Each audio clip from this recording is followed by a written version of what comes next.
Praise the Lord ji, जैम की खुदावंद यीशु मसीह आप सबको ब्लेस करे, खुदावंद यीशु मसीह आप सबको आशीषित करे।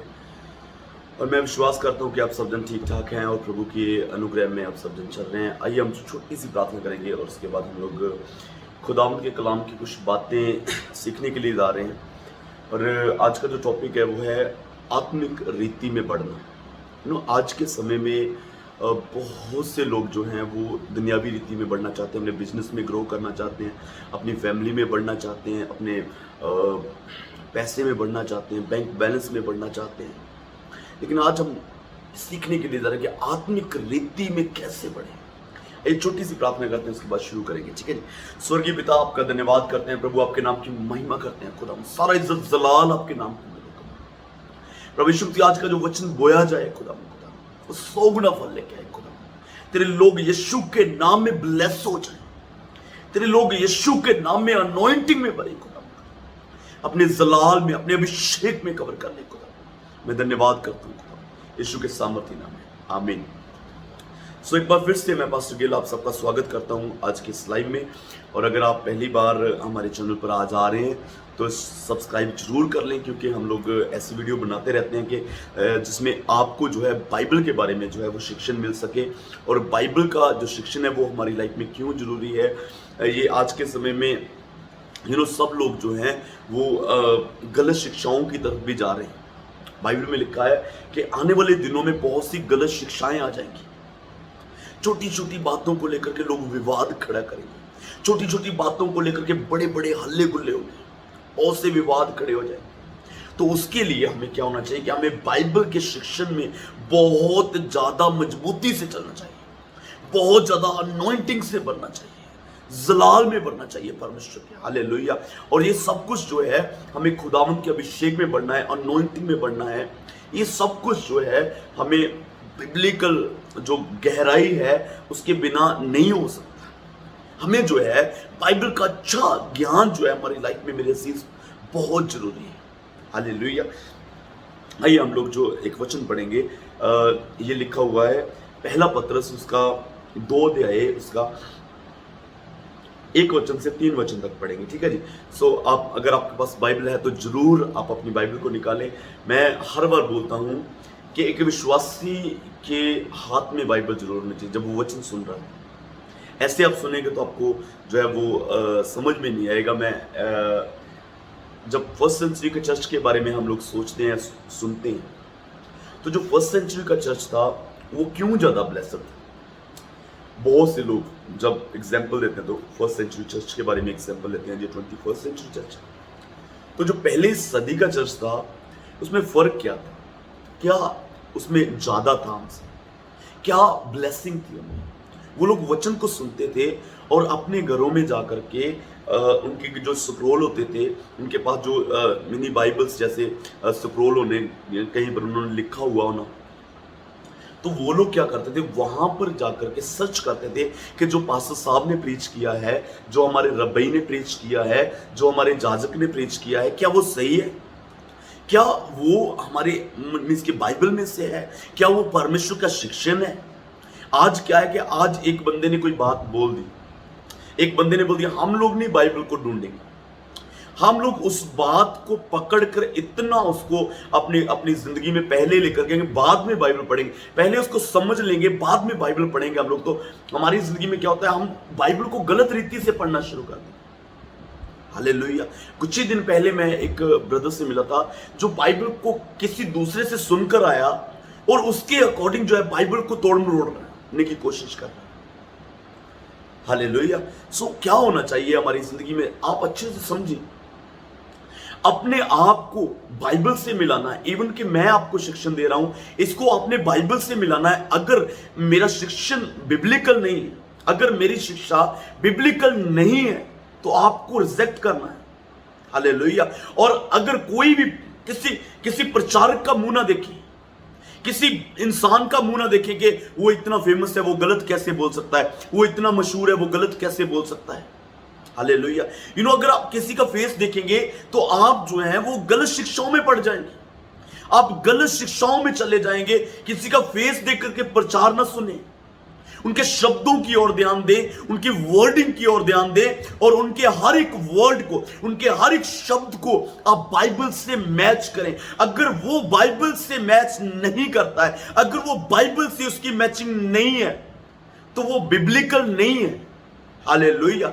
बाइबल में लिखा है कि लास्ट के दिनों में बरमाने वाली दुष्ट आत्माएं आ जाएगी, लोगों में बरमाने वाला दुष्ट आत्मा काम करेगा। तो वो कौन लेके आएगा? वो सेवक लोग लेके आएंगे, वो कोई विश्वासी नहीं लेके आएगा। वो बरमाने वाली जो दुष्ट आत्माएं, भूतों की शिक्षाएं, जब आप तिमोथियुस पहला उसका 4 उसका 1 वचन पढ़ेंगे तो वहां पर लिखा है कि वो पौलुस तिमोथियुस को बोल रहा है, बोला बी अलर्ट, जो भी दिन आ रहे हैं ना उसमें क्या होगा, तो अच्छी शिक्षा लोगों को दे, लेकिन जो दिन आ रहे हैं उसमें क्या होगा कि लोग बरमाने वाली शिक्षाओं को लेकर के भागेंगे, लोग भूतों की शिक्षाओं पर चलेंगे, दुष्ट आत्माओं की शिक्षा पर चलेंगे और विश्वास से फिर जाएंगे, विश्वास से गिर जाएंगे। हालेलुया। और जो विश्वास से गिरा वो अकेला नहीं गिरेगा। आप एक बात अच्छे से समझ लें, जो विश्वास से गिरा वो अकेला कभी नहीं गिरेगा। वो बहुत से लोगों को विश्वास से तोड़ेगा, बहुत से लोगों को विश्वास से गिराएगा, बहुत से लोगों के ईमान को ठोकर दिलाएगा, बहुत से लोग उससे देखकर के गिर जाएंगे, बहुत से लोग उससे देखकर के जो है उसको, उसकी बातें सुनकर, उसके उसके उसके वचन के रवैये को सुनकर बहुत से लोग जो है वो गिरने। आपने YouTube पर देखा होगा, मैंने बहुत बार नाम भी लिया है, कैसी गलत शिक्षाएं पवित्र आत्मा के बारे में घूम रही, तो वो तो गिरा ही है। एक जो बंदा जिसने सबसे पहले शुरू किया वो तो गिरा ही है, और आज वो हजारों लोगों को गिरा, आज वो हजारों लोगों के गिराने का कारण बन रहा है। हालेलुया। अगर मेरे अजीज, अगर मेरे प्यारे विश्वासी लोगों और ऑनलाइन चर्च, अगर आप शिक्षण पर ध्यान देते हैं, अगर आप बाइबल पर ध्यान देते हैं, चर्च में क्या हो रहा है, हर एक चीज को आप शुरू में आराधना से लेकर के लास्ट तक आप देखें, क्या चीज बिब्लिकल नहीं है। हालेलुया। और अगर आप कोई प्रभु का दास मुझे सुन रहा है, आपके चर्च में हर एक चीज जो है वो बिब्लिकल होनी चाहिए। ऐसा नहीं होना चाहिए कि आप शिक्षण लेके आ रहे हैं, मैं दीवार पर हाथ चिपका दूंगा, मैं इसको मेरी चेयर पर कोई नहीं बैठ सकता, मेरे कपड़े को कोई नहीं छू सकता। ये शिक्षण बिब्लिकल नहीं है। आप इनको कितनी भी बार स्टडी करें, आप इनको बाइबल की रोशनी में कितनी भी बात स्टडी करें, आपको ये चीजें मिलेंगी कि ये बिब्लिकल नहीं है, ये आउट ऑफ बाइबल है। हालेलुया। कोई हाथ चिपकने वाली थ्योरी बाइबल में नहीं है। हालेलुया। कोई भी हाथ चिपकने वाली थ्योरी बाइबल में नहीं है। Hallelujah. You must understand this. और आपको कैसे पता चलेगा गलत शिक्षण का? आपको कैसे, आप स्पिरिट्स को कैसे पहचानेंगे? आप गलत आत्माओं को कैसे पहचानेंगे? आप गलत शिक्षण को कैसे पहचान सकते हैं? जब आप असली शिक्षण को अपनी लाइफ में रखते हैं। अगर आपने असली शिक्षण नहीं पाया है तो आपको गलत नहीं लगेगा। अगर झूठ को पकड़ने में बहुत मजा आता है जब आप सच को जानते हैं, तो कोई बंदा आपसे झूठ बोल रहा है, आपके उसको पकड़ने में बड़ा अच्छा लगता है कि हाँ ये बंदा झूठ बोल रहा है, मुझे पता चल गया, क्योंकि मैं सच को जानता हूँ। और अगर आप सच्चाई को जानते हैं, बाइबल को जानते हैं, आप मैं बहुत बार ये बात पर विचार करता हूँ कि मानो आज अगर बाइबल रिटन ना होती, अगर बाइबल रिटन ना होती, अगर परमेश्वर ने हमें रिटन बाइबल हमारे हाथों में ना दी होती, तो कैसी कैसे शिक्षण जो है वो कलीसियों में घूम रहे होते, कैसी कैसी शिक्षाएं बाइबल कलीसियों में आ जाती। हमें पता ही नहीं चलता कि सच क्या है, हमें पता ही नहीं चलता कि झूठ क्या है, हमें समझ नहीं आता कि क्या, कौन सच्चा है कौन झूठा है। लेकिन जब हमारे हाथों में बाइबल है, जब हमारे हाथों में सोर्स है, जब हम इसको स्टडी करते हैं, जब हम इसको पढ़ते हैं, हालेलुया, तो हमें ये बहुत सी चीजें जो है वो सिखाती है। आपको हर एक बुक की, बाइबल की बेसिक नॉलेज जो है वो जरूर होनी चाहिए। जब यहाँ पर अध्याय शुरू होता है तो जो हिंदी बाइबल है, खास करके जो हिंदी बाइबल है, उनमें क्या है कि ये शुरू में पहले लिखा होता है कि ये पुस्तक किसने लिखी, क्यों लिखी, कौन सा समा था, और इसका जो कंटेंट है वो क्या है। जब आप बाइबल पढ़ते हैं तो उसको भी जरूर पढ़ें। हम बाइबल के एक अध्याय से शुरू करते हैं, लेकिन हम लोग जो है वो बाइबल की बैकग्राउंड के बारे में कुछ नहीं जानते। उसके नाम पर हम लोग कुछ नहीं जानते। क्या हुआ था पेंटिकोस्ट के दिन में, क्या हुआ था क्रिसमस के टाइम पर, क्या हुआ था, हम ये सब चीजें जानते नहीं है। और जब हमें कोई बात आकर के बताएगा और वो हमें थोड़ी सी अच्छी लगेगी, हमारे माइंड को थोड़ी सी अच्छी लगेगी, तो हमें लगेगा कि वो सच है। एकदम से हमारे अंदर जो डेविल है, वो डेविल बात करेगा कि ये सच है, कहीं ये सच के ज्ञान तक ना पहुंच जाए, ये सच है। झूठी बातें जो है वो बहुत सच्ची लगेगी, झूठा ज्ञान जो है वो बहुत सच्चा लगेगा, लेकिन जो सच्चा ज्ञान है, जो सच्ची समझ है, वो बहुत कम लोगों को समझ पड़ती है और बहुत कम लोग उसके पीछे भागते हैं। हालेलुया। इसलिए मैं आपको बोलता हूं कि आपके पास बाइबल होनी ही चाहिए, सबसे पहली बात। और दूसरी बात, अगर आपके पास बाइबल है तो उसको अपने रखना नहीं, उसको डेली आपने स्टडी करना है, कुछ ना कुछ तो आपने लेना है बाइबल से। हालेलुया। और एक विश्वासी बाइबल को एक बार तो पढ़ा होना चाहिए पूरी, एक विश्वासी। और अगर आप बहुत ज्यादा ज्ञान चाहते हैं, नॉलेज चाहते हैं, every year you need to read once the Bible. आपको हर साल में एक बार बाइबल को पढ़ना है।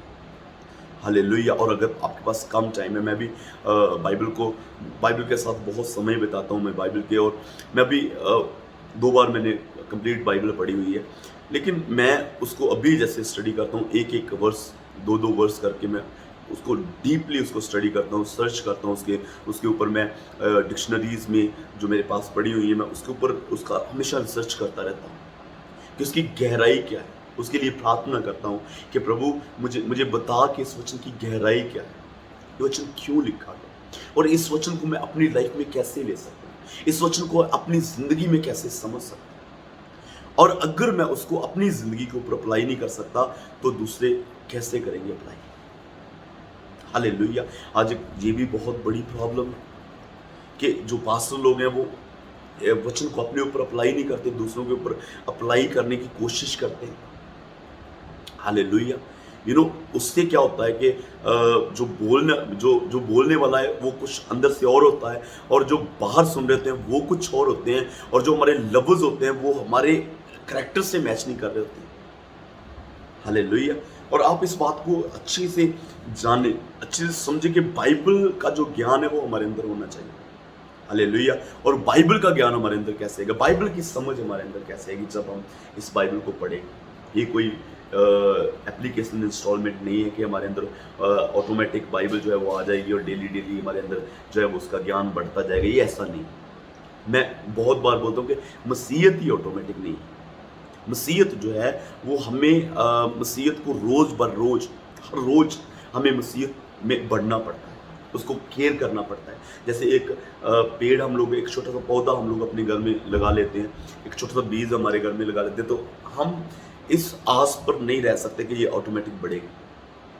हमें उसको रोज देखना पड़ता है, हमें उसकी केयर करनी पड़ती है, अपने बच्चों से उसको बचाना पड़ता है, उसको पानी देना पड़ता है, उसको उसकी जमीन को जो है खुदाई करनी, थोड़ी थोड़ी खुदाई करनी पड़ती है, ताकि वो उसकी जमीन जो नरम रहे, सख्त हार्ड ना हो। और उसको क्या चाहिए, उसको अगर खाद की जरूरत है, हम लोग उसमें डालते हैं। जो चीजें अगर उसके ऊपर छांव पड़ रही है, हम लोग उसको धूप में रखेंगे। ये केयरिंग है। ऐसी एक मसीह लाइफ, ऐसी मसीह जिंदगी है जो हमें केयर करनी पड़ती है। ऐसा नहीं कि आपने तौबा कर ली, बपतिस्मा ले लिया और अब आप सोच रहे हैं कि बस मैं तो अभी बढ़ता ही जाऊंगा, मुझे अभी कुछ करने की जरूरत नहीं, मुझे प्रार्थना करने की जरूरत नहीं, मुझे इधर उधर सोचने की जरूरत नहीं है, मेरी लाइफ अपने आप बढ़ती जाएगी। ये मसीह लाइफ अपने आप नहीं बढ़ेगी।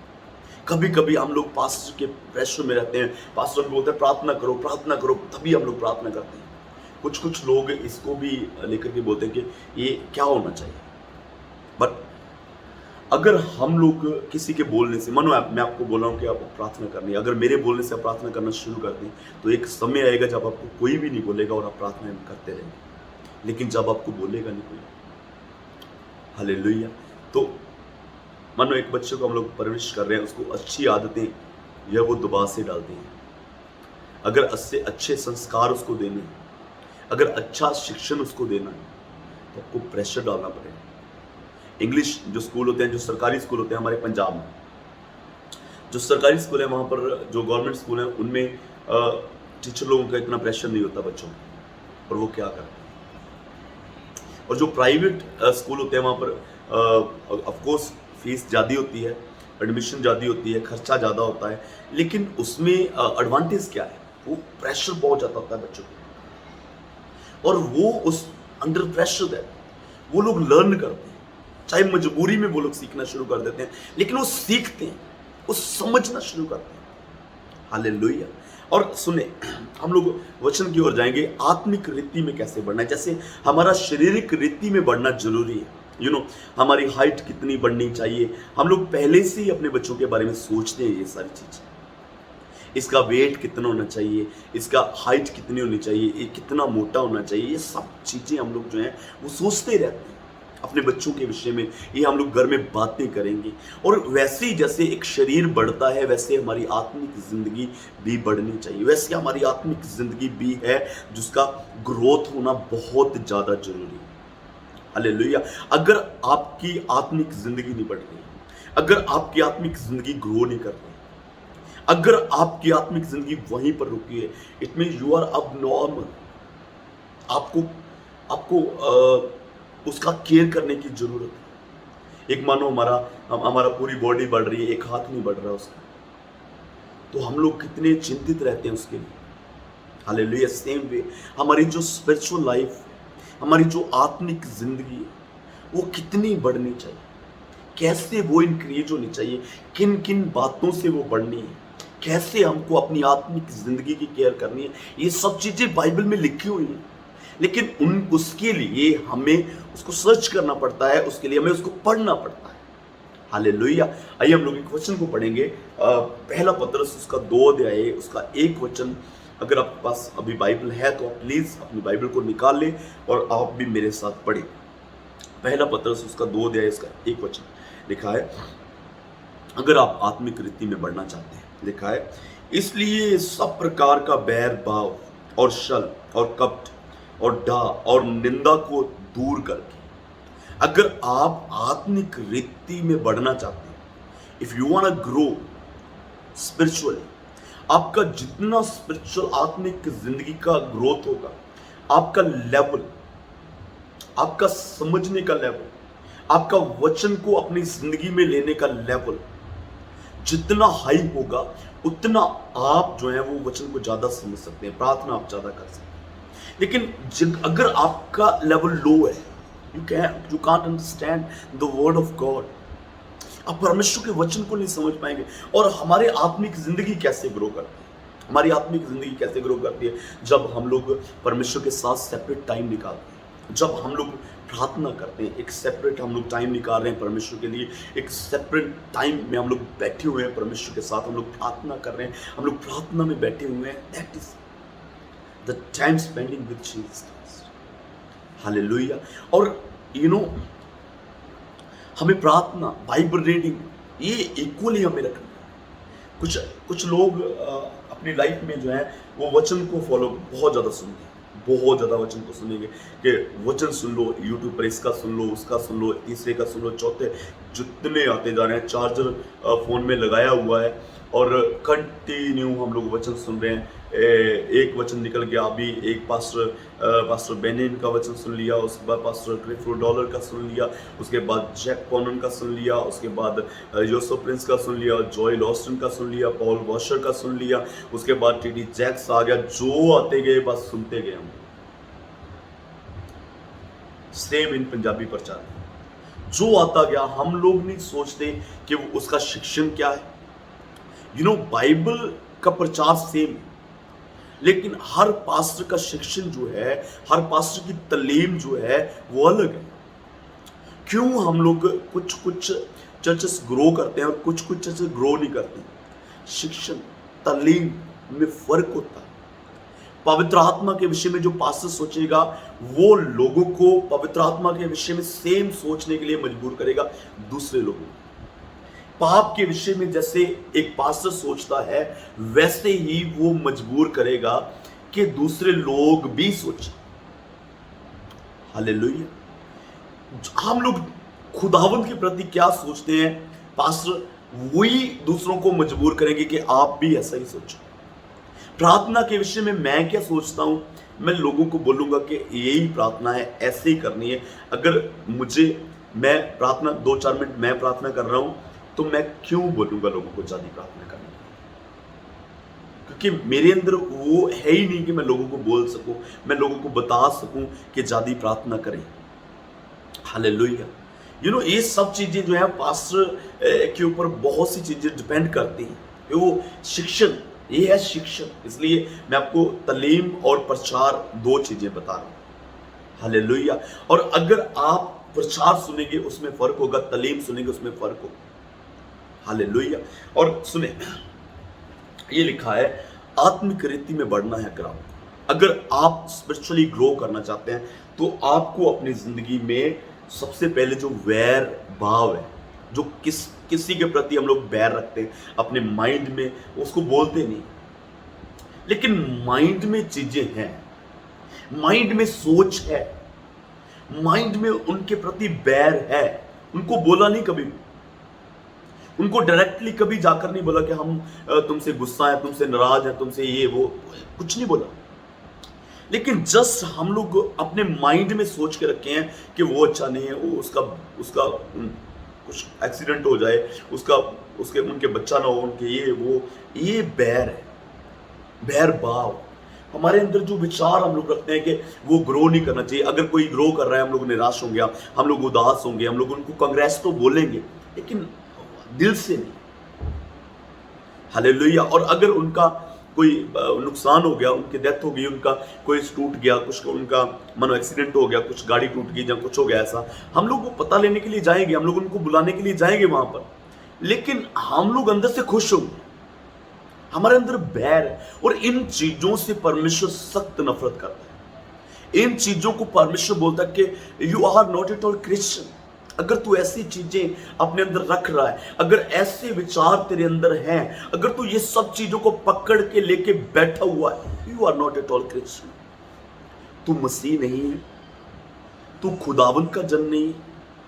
हालेलुया। क्योंकि तू उन कदमों पर नहीं चल रहा, तू उन स्टेप पर नहीं चल रहा जो आपके परमेश्वर ने आपको दिखाए, जो आपके खुदावंद ने आपको दिखाए, जो आपके परमेश्वर ने आपको दिखाए। यीशु मसीह ने उन रोमी सिपाहियों से बैर नहीं रखा जिन्होंने उसको क्रूसिफाइड किया था। Do you understand what I am saying?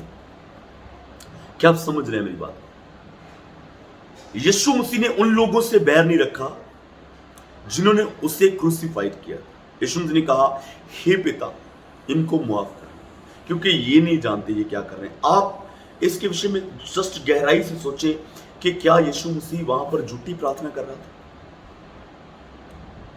या यीशु मसीह सच में उन्हें माफ कर चुका था, या यीशु मसीह अपने पिता को भी बोल रहा है कि प्रभु इनको माफ कर, क्योंकि ये नहीं जानते कि ये क्या कर रहे हैं। हालेलुया। क्या हम लोग अपने जो बैरी हैं, जो हमारे विरोध करने वाले हैं, जो हमारे विरुद्ध बोलने वाले, क्या हम उनके लिए ये शब्दावली क्या हम उनके लिए इस्तेमाल कर सकते हैं? हालेलुया।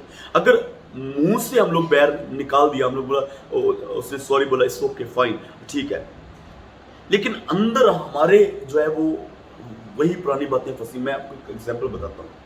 मानो एक पत्नी ने खाना बनाया और जल्दी से उसको थोड़ा सा नमक ज़्यादा पड़ गया, तो जैसे नमक ज़्यादा पड़ गया तो लेके आए खाना, तो पति ने उसको बहुत गुस्सा किया। पति ने कहा कि नमक क्यों ज़्यादा डाल के लेके आए, तो उसने बोला सॉरी। तो उसने जैसे सॉरी के लिए ज़्यादा कंसिस्ट किया, तो उसने कहा कि ओके, मैंने आपको माफ़ कर दिया, छोटी सी गलती है, मैंने आपको माफ़ कर दिया, अभी माफ़ कर दिया, लेकिन कुछ 10 दिन 15 दिन के बाद फिर से एक बार नमक ज़्यादा पड़े। अभी ये बंदा क्या बोल रहा है कि तूने 10 दिन पहले भी ऐसा ही किया था, नमक ज़्यादा डाला था। इसका मतलब क्या है कि उसने वो पाप माफ कर दिया था? नहीं। आई बिलीव कि नहीं, क्योंकि अगर वो दोबारा गलती को वो पुरानी गलती से मैच कर रहा है, इट मीन उसके माइंड में था। बाइबल में क्या लिखा है कि जब आपका परमेश्वर आपको गुनाह माफ करता है, जब आपका परमेश्वर आपकी गलतियों को माफ करता है, तो वो माइंड से निकाल देता है। हालेलुया। वो माइंड से निकाल देता है। वो बोला कि मैंने आपकी पहली गलतियां मुझे याद भी नहीं। हालेलुया। और वही हमारे यीशु मसीह की सबसे खास बात क्या है? हमारे यीशु मसीह में सबसे सबसे ब्लेसिंग क्या है? सबसे खास क्या है? कि वो पहले किया और फिर हमको बोला कि आप भी करो। हालेलुया। उसने पहले किया, जो भी उसने शिक्षण दिया, जो भी उसने बोला, उसने पहले वो करके दिखाया और उसके बाद ही बोला कि तुम भी ऐसा करो। ऐसा नहीं कि यीशु मसीह ने जो नहीं किया वो यीशु मसीह ने बोला अपने चेलों को कि तुम ऐसा करो। हालेलुया। जो यीशु मसीह ने किया, आप यीशु मसीह की लाइफ को अच्छे से सर्च करें, आप चेक करें यीशु मसीह की चारों गॉस्पेल्स आप पढ़ें अच्छे से, और फिर आपको समझ में आएगा कि यीशु मसीह ने वही कहा जो उसने किया। अगर वो करता नहीं तो वो बोलता नहीं। हालेलुया। आज हम लोगों को कुछ बोलते हैं और हम कुछ और करते हैं। That is not truly Christianity और that is not truly teaching. Hallelujah. अगर हम लोग, मानो मैं इस मेज को मैंने इस टेबल को मैं उठा नहीं सकता, तो मैं किसी को क्यों बोलूंगा आप उठाओ? अगर मैं नहीं उसको उठा सकता, अगर मैं नहीं फास्टिंग कर सकता, मैं लोगों को क्यों बोलूं क्या फास्टिंग करो? यीशु मसीह ने सलीब पर चढ़ करके जिन्होंने उसको कोड़ने मारे, जिन्होंने उसकी दाढ़ी को नोचा, जिन्होंने उसके मुंह पर थप्पड़ मारे, उसको मजाक बनाया, उसके कील ठोक दिए, वही लोगों को यीशु मसीह ने कहा कि प्रभु पिता इनको माफ कर, क्योंकि ये नहीं जानते कि ये क्या कर रहे हैं। और यीशु मसीह ने यही तो बोला कि तुम भी करो। अपने अपने अपने जो विरोधी हैं, जो आपके दुश्मन हैं, उनसे प्यार करो। यही तो बोला आपके परमेश्वर ने, यही तो बोला आपके यीशु मसीह। और अगर आप कर सकते, हालेलुया। और सुने, इसलिए हर प्रकार का वैर भाव और छल, बाइबल को आप अपनी लाइफ में एक एक वर्ड करके स्टडी करें। अगर आप न्यूज़पेपर की तरह पढ़ते जाएंगे ना, तो आपको बाइबल समझ में नहीं आएगी, कभी भी आप समझ नहीं आएगी। आपको वन वर्ड बाय वर्ड आपको जाना है बाइबल, और एक एक वर्ड के बारे में आपको सर्च करना है, आपको ढूंढना है कि वर्ड का मतलब क्या है। ये लिखा हर प्रकार के बैर भाव। क्या मैटर यहां पर क्या चल रहा है? आत्मिक रीति में बढ़ना। आप आत्मिक रीति में कैसे बढ़ सकते हैं अगर आपके अंदर बैर है? यीशु मसीह ने कहा कि अगर तुम प्रार्थना करने जाओ, तो अगर तुम अपने ब्रदर से झगड़ा करके आए हो, अगर अपने भाई से अपनी बहन से झगड़ा करके आने के बाद, अगर आप झगड़ा करने के बाद आकर के प्रार्थना कर रहे हैं, तो आप कोई बेट लेके आए, उस बेट को आप उधर ही छोड़ दो और जाकर के पहले सुलह करके, जाकर के पहले उसके साथ एग्री कहने का मतलब कि उसके साथ रिकॉन्सिलेशन, उसके साथ रिकॉन्सिलेशन इज अदर वर्ड, रिकॉन्सिल, उसके साथ एक मन, जैसे उसको माफ करके, जो गुनाह किया उसको माफ करके हो, जब उससे माफी मांग के हो। अगर माफ करने वाली बात है उससे उसके माफ करके हो, अगर माफी मांगने वाली बात है तो माफी मांग के हो, और फिर आकर के बेट चढ़ाओ और तुम्हारी बेट जो है वो स्वीकार कर ली जाएगी। हालेलुया। और अगर आप झगड़ा करने के बाद आकर के प्रार्थना कर रहे हैं और सोच रहे हैं कि मेरी प्रार्थना सुनी गई है, और ये बोल रहे हैं कि अब मैं जल्दी ब्लेस हो जाऊंगा क्योंकि मेरी प्रार्थना सुनी गई है, आपको क्या ही प्रूफ है कि आपकी प्रार्थना सुनी गई है? क्योंकि जब तक आप माफ नहीं करते, आपके अंदर बैर है, आपकी प्रार्थनाएं अनसुनी हो चुकी, you are not listened. Hallelujah. और लिखा है और छल, बैर भाव और छल। छल क्या होता है? मुंह से हंस के कहना, praise the lord sister ji, praise the lord brother ji, कैसे हैं? ठीक ठाक है? आपका परिवार अच्छा है ना? मैं आपके लिए बहुत प्रार्थना, मेरी बहन मैं आपके लिए बहुत प्रार्थना करती है ना। मैं आप चाहता हूँ कि आपका परिवार बहुत ज़्यादा ब्लेस है। ऊपर से बोल रहे और अंदर से कुछ और, अंदर से कभी नहीं उनके लिए प्रार्थना करना। यह छल कर। हालेलुया। किसी के पैसे को अपना बनाने की कोशिश कर लो, उसकी पॉकेट में पैसा है, देख लिया आपने, उसको कैसे खींचना है, उसको कैसे निकालना है, ये कोशिश। शल। किसी के आप घर में जा रहे हैं, आप उस दोस्त के पास जा रहे हैं, लेकिन एक्चुअल में आप उसकी बहन के लिए जा रहे हैं, उसकी वाइफ के लिए जा रहे हैं, ये शल है। आप बोल रहे हैं कि मैं ब्रदर तुझे बहुत प्यार करता हूं, मैं तेरे लिए ही आ रहा हूं, लेकिन एक्चुअल में आप उसकी बहन के लिए जा रहे हैं, उसके वाइफ के लिए जा रहे हैं, उसकी बेटी के लिए जा रहे हैं। दैट इज शल। ये शल है। शलिया मन कभी ब्लेस नहीं हो सकता। दूसरों को शलने वाला मन कभी ब्लेस नहीं हो सकता। अगर आपके माइंड में मेरे अजीज शल है, आप पास्टर के साथ चल रहे हैं, कुछ समय के लिए बोले कुछ समय के लिए चलेंगे, उसके बाद इसकी मिनिस्ट्री को अपना कैसे बनाना है वो हम लोग विचार करेंगे, इसकी रूहों को कैसे निकालना है, जो इसके चर्च में आ रहे हैं उसको कैसे अपनी तरफ करना है, ये विचार करेंगे बाद में। ये शल है। Hallelujah, hallelujah. अगर आप मीन्स के देख कहीं और रहे हैं और मन कहीं और है, वो शल है। अगर आपकी लाइफ में शल है, आप कभी भी बढ़ नहीं सकते खुदा। हालेलुया। शल, कपट, डा, निंदा।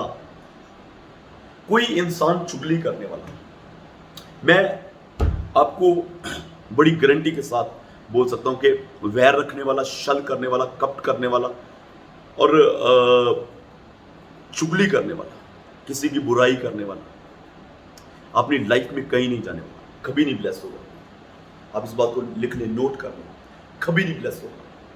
He will never be blessed. वो कभी भी आशीषित नहीं होगा, कभी भी बढ़ेगा नहीं। सेम जगह पर रहने वाला है, सेम प्लेस पर रहने वाला है। He will not be blessed. Hallelujah. और उसके बाद 2 वचन लिखा है, नए जन्मे हुए बच्चों के समान निर्मल आत्मिक दूध और खालिस आत्मिक दूध की लालसा करो। निर्मल और आत्मिक दूध की लालसा करो, ताकि उसके द्वारा उद्धार पाने के लिए बढ़ते जाओ, क्योंकि तुमने प्रभु की कृपा का स्वाद चख लिया है। हालेलुया। यू नो, एक जो नया जन्मा बच्चा है, 2-3 महीने का बच्चा है, 5 महीने का बच्चा है, उसकी क्या डिजायर होती है, क्या ही वो सोचे, क्या उसकी इच्छा है। यहाँ पर नए जन्मे बच्चे के समान एक विश्वासी को बोला गया कि ऐसे तुमने वचन की खोज में रहना और निर्मल और खालिस और शुद्ध दूध की खोज में रहना। जैसे एक बच्चा जन्मा हुआ है और उसके अंदर क्या क्या सोच होती है, इसका क्या सोच रहा होता है, क्या लेना है, क्या पाना है, क्या वो प्रॉपर्टीज के बारे में सोच रहा होता है, क्या वो ये सोच रहा होगा कि इस घर में मैं पैदा हुआ हूं और मुझे क्या हिस्सा मिलेगा इस घर में, कितने जमीन मेरे नाम पर कितनी आएगी, जहां मेरी जहां वर्षे जब पैसा कितना आएगा मेरे अकाउंट में, क्या वो ये सोच रहा होता, या ये सोच रहा होगा कि मुझे दूध चाहिए। क्यों रो रहा है? क्या वो इसलिए रो रहा था कि वसीयत में मेरा नाम है या नहीं? क्या वो इसलिए रो रहा है कि मेरा इंश्योरेंस करवाया, मेरा बैंक बैलेंस, बैंक अकाउंट बनाया कि नहीं? क्या वो इसलिए रो रहा है? क्या वो इसलिए रो रहा है कि मुझे दूध चाहिए? हालेलुया। अब बाइबल में लिखा कि आप बच्चों के समान हो जाए। यहां पर नए जन्मे हुए बच्चे के कंपेयर किया गया विश्वासी के साथ कि आप अगर बढ़ना चाहते हैं आपकी लाइफ में, अगर आप आगे आना चाहते हैं, अगर आप ब्लेस होना चाहते हैं, अगर आप अपनी आत्मिक जिंदगी में बढ़ना चाहते हैं, तो आपको खालिस दूध की खोज में रहना, आपको शुद्ध दूध की खोज में रहना हर वक्त। Every time you have to think, मुझे कैसे वचन में बढ़ना है, मुझे कैसे खुदाम की वचन की गहराई में जाना है, मुझे कैसे परमेश्वर के वचनों में आगे बढ़ना है, मुझे कैसे वचन को समझना है, मुझे कैसे आगे आना वचन में। शकाराबा ला शंदाराबा रीमा ना शंदारा खारा तेना माना शंदा। हालेलुया। और अगर आप मेरे अजीज वचन में वीक हैं, तो आप आत्मिक जिंदगी में कभी नहीं बढ़ सकते। यू नो, मैं एक बात बोलने वाला था, मेरे माइंड में निकल गई, फिर प्रभु मेरे माइंड में लेके आया। एक पक्षी 2 पंखों पर उड़ता है और एक विश्वासी जो है उसके भी 2 ही पंख होना चाहिए, एक प्रेयर और दूसरा वचन। अगर आप ज्यादा वचन सुनते हैं और प्रार्थना नहीं करते, तो ये वचन आपके लिए बहुत बड़ा नुकसान लेकर के आएगा। अगर आप बहुत प्रार्थना करते हैं और वचन नहीं सुनते, ये भी आपके लिए बहुत बड़ा नुकसान का कारण होगा। आप बहुत जल्दी गुमराह हो जाएंगे। आप बहुत जल्दी गिर सकते हैं, क्योंकि आपकी प्रार्थना बहुत है लेकिन आपके पास वचन नहीं, आपके पास वचन का ज्ञान नहीं। हालेलुया, आपके पास वचन नहीं तो आप गिर जाएंगे। हालेलुया। और अकेला वचन आपकी लाइफ में कुछ नहीं कर सकता। आप अगर आप अपनी लाइफ में सोचते हैं कि मैं वचन वचन वचन सीख लूँ, मुझे वचन सीखना है, मुझे वचन सीखना है, तो आप जो है वो मेरे अजीज डेंजर जगह पर खड़े हैं। आपको प्रार्थना करनी है। हालेलुया। ये सब चीज़ें नहीं बताते। लोग बोलते हैं मेरा वचन सुनो। मैं बोलता हूँ कि 1 घंटा वचन को डाइजेस्ट करने के लिए आपको 2 घंटे प्रार्थना जरूरी है। अगर आपने 1 घंटे का वचन डाइजेस्ट करना है, 2 घंटे की प्रार्थना होनी चाहिए आपकी। हालेलुया। और अगर आपकी प्रार्थना 0 है और 5 मिनट 10 मिनट है तो आप कितना वचन समझ सकते हैं। ये आप खुद आइडिया लगा लें कि आपको कितना वचन जो है वो समझ में आएगा और कितना वचन जो है आप जो है वो डाइजेस्ट कर सकते हैं अपनी लाइफ में। हालेलुया। हालेलुया। एक दूध पीते हुए बच्चे की मैं एक और भी एग्जाम्पल आपको लेके जाना चाहता हूँ। मुझे मेरे माइंड में घूम रही है वो एग्जाम्पल और मैं आपको बताऊंगा। ये जो बाइबल है ना, ये 2 पेड़ है। ये जो बाइबल है ये 2 पेड़ है।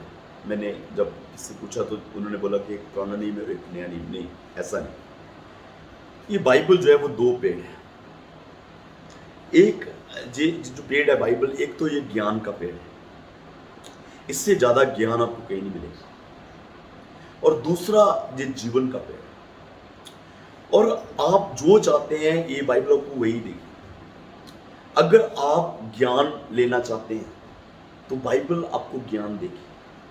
अगर आप जीवन लेना चाहते हैं तो बाइबल आपको जीवन देगी। आदम और ईव जब थे तो वहां पर 2 पेड़ लगाए गए। कीप इन माइंड, वहां पर अदम के बाग में 2 पेड़ थे।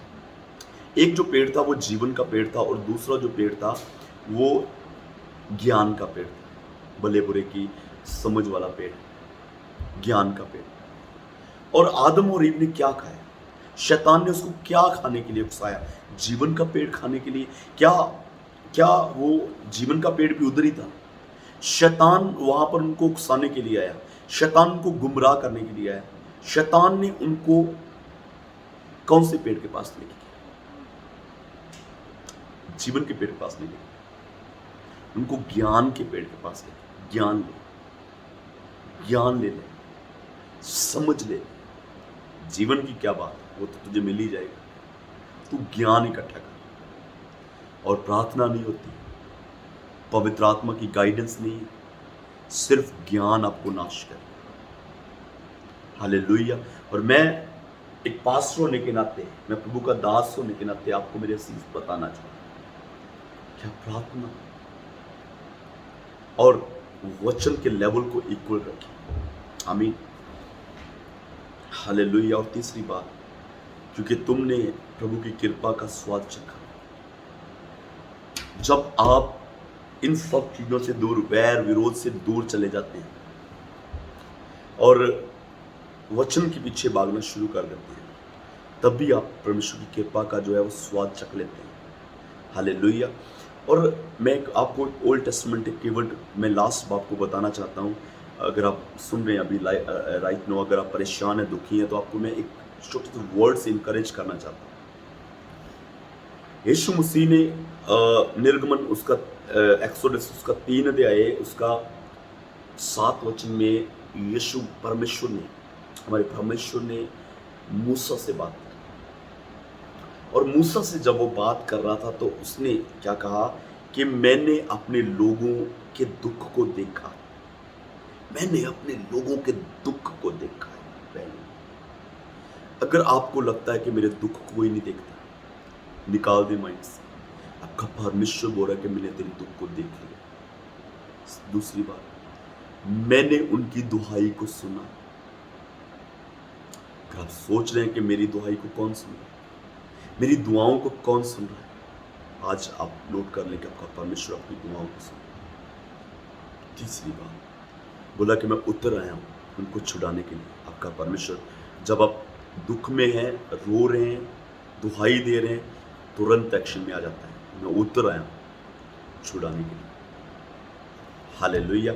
सो परमेश्वर आपको ब्लेस करे, परमेश्वर आपको आशीषित करे, परमेश्वर आपको पूरी तरह से अनॉइंटिंग में भरे और बढ़ते जाएं। और कल हमारे लास्ट मीटिंग थी, कल मीन्स के 10 तारीख को, और it was super blessed meeting. मैंने चाहा था लाइव करने के लिए लेकिन हो नहीं पाया। और आपको कुछ वीडियो क्लिप जो हैं वो मिल जाएंगे इंस्टा और व्हाट्सअप और फेसबुक और यूट्यूब के ऊपर भी आपको मिल जाएंगे। It was super blessed meeting, बहुत आशीषित मीटिंग, और परमेश्वर ने ब्लेस किया। और उन बहनों के लिए खास प्रार्थना की गई जो फास्टिंग में थी और जो बेबी ब्लेसिंग चाहती थी। हालेलुया। और जो मेरी बहनें अभी भी मुझे देख रही हैं जो बेबी ब्लेसिंग चाहती हैं, आपके लिए प्रार्थना की गई है। सिस्टर विद्या, सिस्टर प्रियंका, आपके लिए प्रार्थना की गई, और भी जितने लोग मुझे देख रहे हैं आपके लिए प्रार्थना की गई है। और डेफिनेटली हम विश्वास करते हैं कि आप ब्लेस होने के लिए जा रहे हैं। कि जी गॉड ब्लेस यू। खुदा यीशु मसीह आपको ब्लेस करे। आमीन।